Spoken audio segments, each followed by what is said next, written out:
Bienvenidos amigos televidentes a Pensamiento Crítico en este 30 de agosto, día martes. Por cierto, los espero hoy de noche en Pulso Político. Tendremos en Pulso Político al ministro coordinador de la política económica, Patricio Rivera. Pero es momento de Pensamiento Crítico. Le damos la bienvenida a Mario Ramos, director del Centro Andino de Estudios Estratégicos y docente universitario, experto en temas de seguridad y defensa, para tratar este polémico y ruidoso tema del ISFA, las Fuerzas Armadas y el gobierno nacional o el Estado ecuatoriano en realidad. Mario Ramos, bienvenido. Bueno, estamos en un punto de quiebre, estamos en un punto donde se está calentando mucho el ambiente. ¿A qué se debe esto? ¿Se debe a una defensa de prebendas o hay detrás de todo esto el sinceramiento de construir una seguridad social universal y única? Gracias, Carlos, por la invitación. Buenos días. Yo creo que hay que ver el tema desde varios enfoques. Primero hay que reconocer que el tema militar, el tema Fuerzas Armadas, es un tema mediático, siempre. Se vuelve un tema inclusive por su carácter mediático, un tema político. Se politiza inmediatamente, ¿no? Y habría que preguntarse a quién beneficia el actual conflicto. Yo creo que hay potenciales beneficiarios. Puede haber actores externos que estén contentos con el que esté pasando aquí en el Ecuador, en ese tema. Y de hecho hay actores internos, como los militares en retiro, transformados ahora en políticos, que sobre todo ahora defienden sus intereses político-partidistas y usan el tema, ¿no? Y calientan el escenario en ese sentido, y porque no tienen nada que perder, ¿no? O sea, ellos están allá fuera de la institución y están en una constante presión. Esa presión ha durado durante casi todo el gobierno, sobre estos temas del ISPA y cosas así. Entonces, yo creo que si algo hay que observar al gobierno es que desde el inicio del gobierno, ¿no?, valga la redundancia, ya casi 10 años, no se estableció un plan integral, ¿no?, para llevar a cabo todas las transformaciones que eran necesarias en las Fuerzas Armadas. Me refiero en todos los campos, desde el tema tecnológico, el tema doctrinario, el tema organizativo, y dentro de ese, obviamente, el tema ISPA, ¿sí? Yo creo que las propuestas que ha hecho el gobierno en el tema ISPA no son estructurales. Son cambios necesarios, evidentes, que hacen falta para poder darle al ISFA una sostenibilidad. Por ejemplo, es absolutamente, digamos, técnicamente inviable que el ISFA se pueda sostener si es que las pensiones que reciben los militares en servicio pasivo se incrementan al mismo nivel que los sueldos de los activos. Eso en ningún lado sucede. Pero ¿qué es lo que está sucediendo? Esto no es el reflejo de una distorsión de lo que es la estructuración de un Estado, de una sociedad, de una nación. ¿A qué me refiero? Es decir, quiero ser provincia, sean provincia. Quiero ser cantón, sean cantones. Quiero tener una seguridad social para mi sector, tengan la seguridad para mi sector. Pero no estamos trabajando y no estamos viendo un horizonte de tiempo donde la seguridad social en el mundo está complicada y que en un futuro mediano, de largo plazo, podría colapsar, no solo en el Ecuador, en el mundo. Si uno hace las proyecciones, a futuro en el mundo va a haber menos activos que financien un jubilado, es decir, un pasivo. Por tanto, si eso lo retrotraemos al Ecuador, eso significaría que en ese horizonte de tiempo, donde van a disminuir los activos y van a aumentar los pasivos, significaría que los subsidios van a tener que ser mucho más grandes a futuro. ¿No es mejor corregirlo ahora? ¿No es mejor sincerarlo ahora? Tú acabas de señalar algo importante y me das la oportunidad de justamente abordar el tema. Eso es uno de los enfoques que hay que analizar. Mira, el Ecuador es producto de una historia, ¿sí?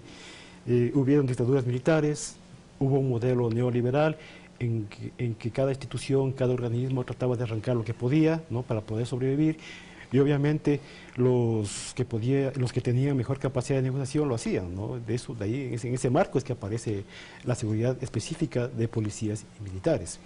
¿Por qué digo? Porque, por ejemplo, en España, ¿no? En España hay una seguridad social general para todo el mundo, para policías, militares y civiles. Allá los militares, a pesar de su característica especial, su profesión específica, se jubilan igual que un ciudadano común, a los 65 años.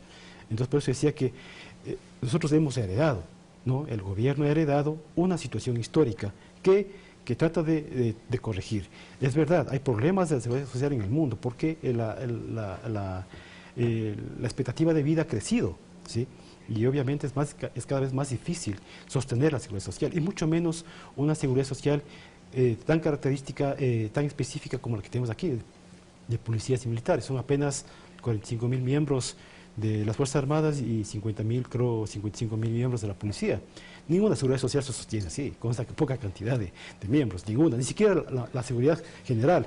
Entonces es necesario llevar a cabo reformas que le hagan sostenible. Si queda claro que no hay sostenibilidad per se, me refiero a esos regímenes, y que requiere el concurso y la concurrencia del Estado a través de asignaciones del gobierno central, que no es plata del gobierno central, es plata de todos los ecuatorianos, por cierto. Es decir, si está claro eso, ¿por qué no lo podemos entender en términos de lógica desde los analistas y desde la sociedad civil?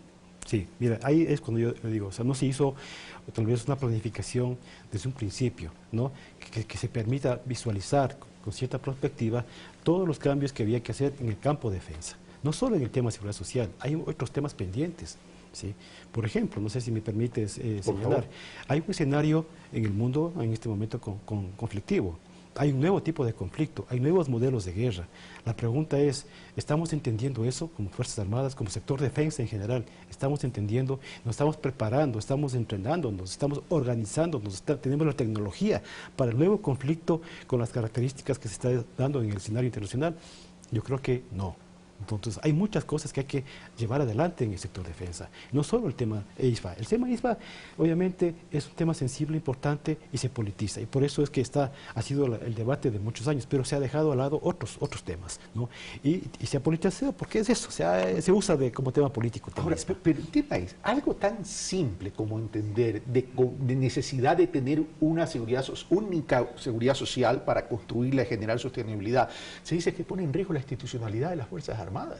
Es decir, hay tanta influencia en los militares retirados, no, me imagino que no de todos, pero de algún sector de los militares retirados al interior de las Fuerzas Armadas, en los miembros activos, como para generar tremendo desajuste. Mira, ahí habría que observar el tipo de liderazgo que tienen las Fuerzas Armadas. Yo no sé si este tipo de conflicto se hubiese generado con los líderes que existía antes, por ejemplo, un general Miguel Iturralde. Yo creo que un general Miguel Iturralde hubiese, con su gran capacidad de inteligencia emocional sobre todo, hubiese permitido que esto llegue al punto que está, ¿no? Por ejemplo, si es que el presidente Correa analiza un almuerzo con generales sobre posibles reformas, se ponen de acuerdo en 2 o 3 reformas y en un discurso, ¿no? Se dice que se archive eso, entonces obviamente hay una molestia, genera una molestia, ¿no? Entonces yo creo que el liderazgo militar actual también ha fomentado el conflicto. En vez de ir enfriando el conflicto, ha ido escalando el conflicto, y yo creo que eso se debe tratar de enfriarlo. ¿Por qué? ¿Por qué? Porque mira, o sea, nunca sabemos, puede aparecer un conflicto internacional, nunca se sabe, ¿no? Y la unidad entre ejército, gobierno y pueblo, de acuerdo a la trilogía de Clausewitz, es muy importante. ¿No? O sea, si algo no se puede desunir, es justamente esos 3 factores. Pero cuando se rema hacia el mismo norte, pues, exactamente, querido Mario. O sea, el problema es que estamos remando cada uno por nortes distintos. Es decir, pero vamos a lo siguiente. El tema no solo termina siendo mediático, lo mediático es una herramienta estratégica para hacer ruido. El tema aquí es un tema para mí de carácter político, porque se ha politizado y se está aprovechando la política y el calendario electoral para generar aún más ruido. Pero el momento que un militar le dice no mienta, señor presidente, le está diciendo mentiroso al presidente. Así y el es, presidente claro. es el jefe máximo de las Fuerzas Armadas y el jefe de Estado. Es decir, pero sin embargo se reúne el Consejo y dice aquí no ha pasado nada. Es decir, estamos frente a una sublevación, estamos frente a un decir nosotros somos una raza especial y no nos importa la sociedad democrática. ¿Estamos frente a eso? Mira, ha habido inclusive una manipulación semántica del tema, ¿no? De estos militares ahora transformados en políticos, que dicen que, bueno, no es comandante en jefe, es máxima autoridad. Bueno, en todos los países del mundo, el presidente de la República es el comandante en jefe o máxima autoridad de las Fuerzas Armadas, en todos los países del mundo, ¿sí? Además dirige la política internacional. Entonces, todos sus miembros deben obediencia al presidente de la República. Y yo creo que decirle mentiroso o a un presidente es faltarle respeto, ¿no? Ahora, mira, respecto al tema de los reglamentos, tengo entendido que se hicieron reformas a los reglamentos de disciplina y en general a varios reglamentos militares, pero se pasó de un extremo al otro. ¿A qué me refiero? Antes había, en cierta manera, cierto abuso en el uso de las jerarquías superiores para sancionar a las jerarquías inferiores.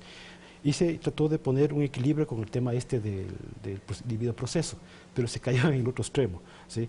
Ahora muchas sanciones no se sancionan, ¿no? O sea, muchas transgresiones. Exactamente, dicen que más del 90% quedan ahí. Entonces se ha generado un tema de indisciplina, en cierta manera, ¿sí? Y creo que hay vacíos para tratar este conflicto específico, ¿no? El que se vio abordado el Consejo de Disciplina. Ahora, yo te quiero preguntar, ¿qué pasó a las Fuerzas Armadas luego de Paquilla?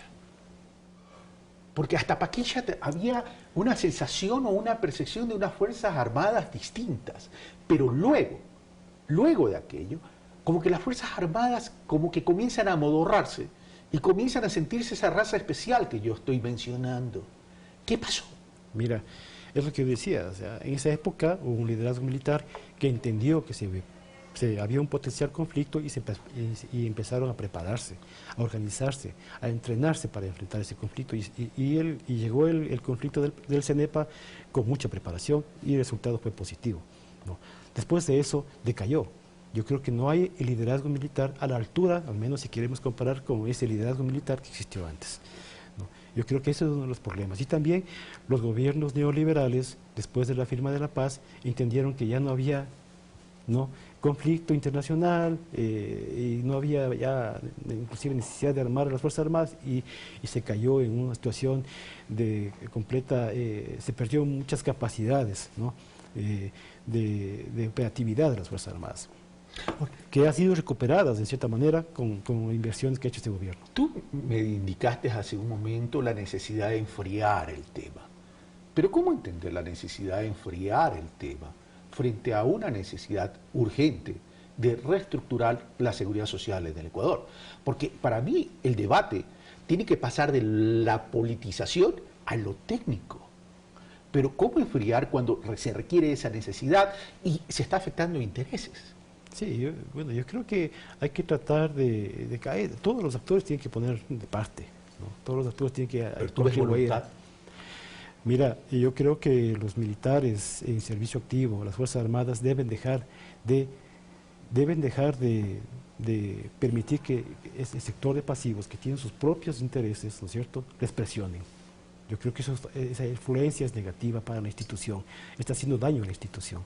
Yo creo que ya deben dejar de permitir esa influencia y que la institución trate de resolver sus problemas, porque tienen varios problemas en varios campos, ¿no? Una pregunta, ¿tú no crees que una solución a esto es una consulta popular y que el pueblo ecuatoriano diga, señores, yo quiero que sea un único sistema o quiero que sigan manteniendo su propio régimen, y le das legitimidad al tema?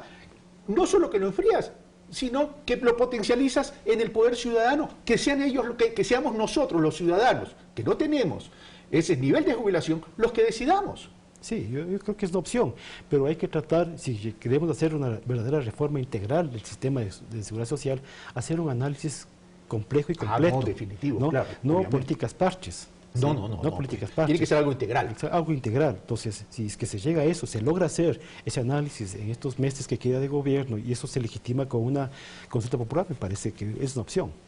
¿Sí?